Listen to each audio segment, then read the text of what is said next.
cannabis commerce continues to cultivate new markets for adventurous entrepreneurs. CannabisRadio.com welcomes the adventurous to Cannabis and Commerce, presented by GreenBiz.com. This show brings together cannabis entrepreneurs and industry experts to discuss today's important cannabis issues. Our discussions will chronicle the challenges faced by cannabis business owners and the battle surrounding cannabis nationwide. Now, here are your hosts. Hi, and welcome to Cannabis and Commerce. I'm your host, Josh Miller, along with my co-host, Robbie Paul. Robbie and I are members of the Green Consulting Group, a cannabis consulting firm based in Denver, Colorado, and in Phoenix, Arizona. The purpose of our show is to give our viewers an inside look at the cannabis industry, the issues it faces, the struggles it faces, and the successes it's having as this wave of legalization stretches across our country. We thank you for joining us for our first show. Our guest today is Titus-Peterson, a speaker for Law Enforcement Against Prohibition. Titus served as a prosecutor for 5 years in the Colorado 5th Judicial District Attorney's Office under the Honorable Peter F. Michelson. He began as a deputy district attorney and was eventually promoted to lead felony attorney for Clear Creek County. During his time as lead felony attorney, he prosecuted all drug-related felonies as well as violent crimes. Titus is a graduate of Skidmore College and the University of Colorado. He is now an attorney practicing personal injury, criminal law, and international law here in Denver. Titus is a former president of the Chamber of Americas and a recipient of the Skip Boyd Chase Human Rights Award. Titus joined Law Enforcement Against Prohibition, or LEAP, in 2012. Titus, how are you today? Hey, I'm doing good, Josh. Thanks for having me on the air. Absolutely. Would you tell us a little bit about how you became involved with LEAP and what message LEAP is trying to promote? Yeah. First of all, I want to say a couple things about LEAP. LEAP is a 100,000 member organization of former law enforcement officers that includes judges, prosecutors, parole officers, prison, security officers, you name it. It's a wide swath of people. They are the most dedicated people I've ever met, and they're dedicated to ending the war on drugs. I always like to start out what I say to people this way. Just as Prohibition of Al Capone produced, Prohibition of alcohol produced Al Capone and all of those sorts of gangs you hear about from the 1920s, the prohibition of drugs, and specifically the war on drugs, which is a 40-year-old failed war, has produced the drug cartels. And to our south, we have a country called Mexico, as everybody knows, and 65,000 Mexicans are now dead. A number of Americans are now dead, and drugs are cheaper and more prevalent than they've ever been, and than they ever were even before we started the drug war. So I can go on and on about it, but that's sort of a good introduction of what LEAP is, and I'll let you take it from there.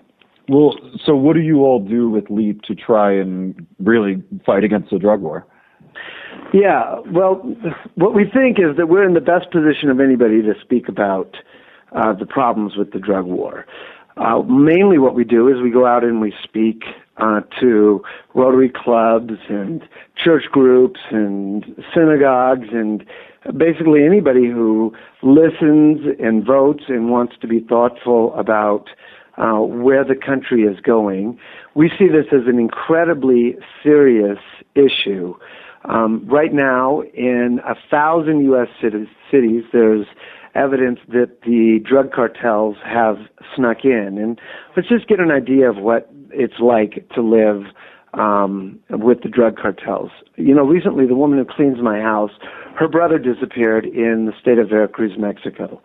I don't know that it's drug related. I don't know anything about it. I know that this is a very sweet woman, and she's been crying about her brother.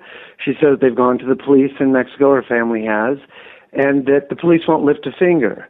And although I feel really bad for her, I can't imagine why a police officer in Veracruz would want to investigate anything to do with something that may have to do with the drug cartels, because that's how you end up dead, and that's how your kids end up dead. And I tell people, if you were a judge in this country or a police officer in this country and you were somehow investigating or prosecuting or overseeing the prosecution of major drug kingpins or anybody involved with it, they can find out that you have your kids, and if somebody threatened your kids, what would you do? You'd find somebody not guilty, or you'd overlook it, or you'd step aside it. And that is how democracies begin to be destroyed. So although I think the drug war may have had some very good intentions to it, the reality is the way to hell is paved by people with good intentions. There's unintended consequences to the decisions we make. And we've made a policy decision which is literally beginning to eat at the very foundations of this country. Sure. So I don't know if that sort of... Go ahead. Well, what do you see, like the drug war, what do you see in the systems that the drug war has built that has allowed what you were talking about as dangerous societies to propagate? I mean, how is the system messed up? Yeah, well, let's just kind of go back through the facts of how this works. Sure. If drugs were legal, they were sold through the FDA, and, I mean, we're talking about heroin, cocaine, marijuana, the whole thing. I mean, we're talking about not prohibiting people's access to it. And that all needs to be thought through, how it would be regulated, how that would be dealt with. But right now we're in an unregulated system. Those drugs are more prevalent than they've ever been, and they are at a cheaper price than they've ever been. So to kind of give you an idea of how it would work, let me give you a couple things. In the marijuana market, they say that the overall marijuana, the gross product of marijuana, or how much marijuana produces in dollars, is $300 billion a year in the United States. No, I think it might be $300 billion a year. To tell you how serious it is for Mexico, how much money that produces for them, right after we passed Amendment 64 in Colorado, President Nieto, who is the president of Mexico, said that the passage by Colorado of this was a game changer. That's what was reported in the press. Of course, nobody seemed to report in the press, or no editor allowed it to go on. The reporter asked, well, what game has been changed? And Nieto knows that it's bringing in that sort of money into Mexico. It may be illegal money, but it's still money coming in. And the bottom line is, Mexico's run by the drug cartels. You don't get elected unless you have some sort of in with the drug cartel. You know who not to mess with. You know who to mess with. The Mexican government is intimately involved in this whole thing. They know what's going on. The motive of the Mexican government is not to piss off the United States, because the drug war itself is a really big business. You have to think everybody's got a little bit of their finger in the pot here. You have not only the judicial system with judges' jobs on the line, prosecutors. We always need more prosecutors, more jails, more prison guards, more parole officers, more drug testing facilities, more probation officers. All those people make money off of the drug war, so they all have a vested interest. It may not be conscious. I think it's more unconscious of perpetuating this war. I'll just give you do I have time for a real brief example? Sure. No, give us an example. Yeah. So let me tell you what it was like when I was in the DA's office. When we're in the DA's office, we get paid as DAs. We work for the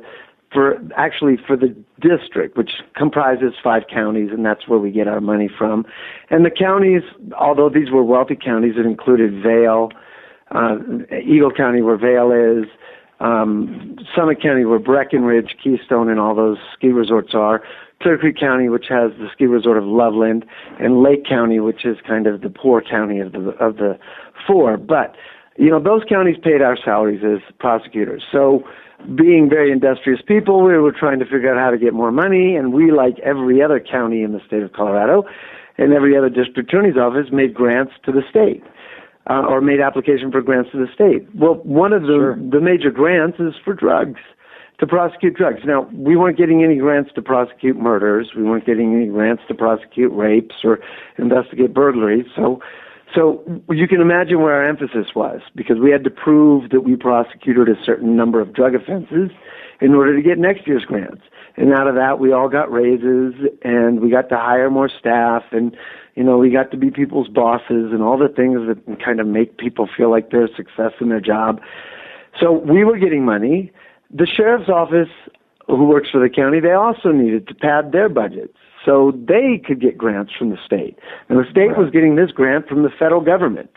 And the federal government was putting out what are called block grants. So this is just how money moves down through the system from the federal government to the state to the local. And, of course, our politicians are always worrying about getting reelected, so they want to make sure there's jobs, and that's growing. Well, the third one that was getting money was, of course, the third was probably just the judicial system, because the judge needs more staff. And then the fourth was social services. And they also got money for taking care of the children who could no longer be taken care of by their parents. So how the system worked out... Titus, actually, let me, if you will, we need to take a quick break. When we get back from the break, I want you to get more into that example, but I think what you're getting at the point is that the way the system is in place is that the drug war is profitable, and it's profitable for a lot of the people who are in charge of would be in charge of changing the system. And that's something I think we're going to get back into at the end of the break. We're going to take a quick break. We come back, we'll be back with Titus-Peterson to talk to us more about the way the drug war is creating systems that really perpetuate the drug war instead of doing anything to bring about any rehabilitation. We'll be back in just a moment. Cannabis and Commerce, presented by greenbiz.com. We'll be right back. Stay tuned. Looking to capitalize your cannabis business? You need the help of professionals who know the ins and outs of this industry and can help your business grow. You need the Green Consulting Group.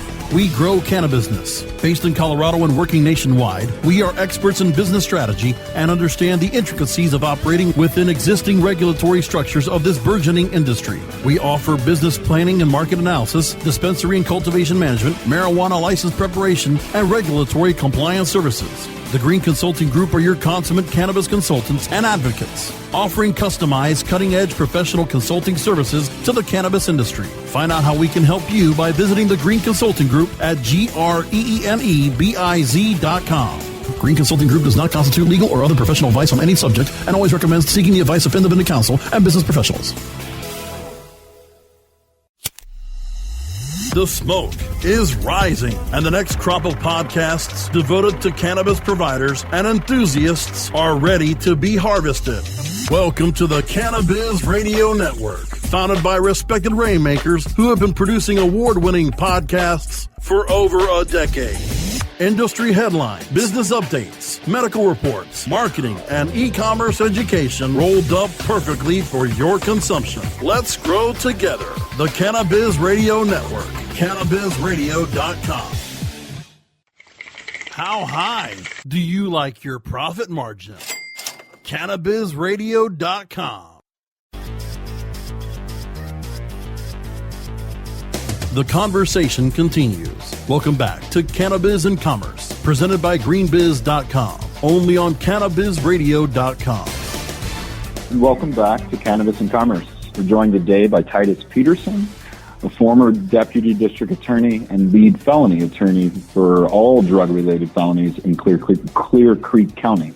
Titus currently is a speaker with Law-Enforcement-Against-Prohibition, and he's here to talk to us today really about a lot of the harms what the drug war has been causing to society. When we left for the break, Titus was describing an example of all the ways that the monies get distributed, grant monies get distributed in order to fight drug crimes where they don't really to fight others. So Titus, if you'd like to continue with that and how that example propagates itself amongst society.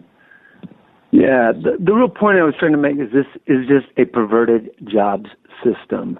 You know, you have the federal government feeding a bunch of jobs, whether that's in the judicial system, the prosecuting office, the sheriff's office for investigating, and how that flowed down. And I was just explaining that, you know, we hired a bunch of grant writers who got money from the state, that got money from the feds, and then we used that money through the sheriff's office to send sheriff's officers in the DARE program. Do you remember the DARE program? You guys old enough to remember that? No, we were in. I was fourth grade in the DARE to keep kids off drugs. So the police would go in, the teachers give them half an hour, and they would tell them drugs are really bad. They show them that egg frying. They show them those people with those scratch marks. Of course, they never tell anybody that there's no evidence that marijuana fries your brain.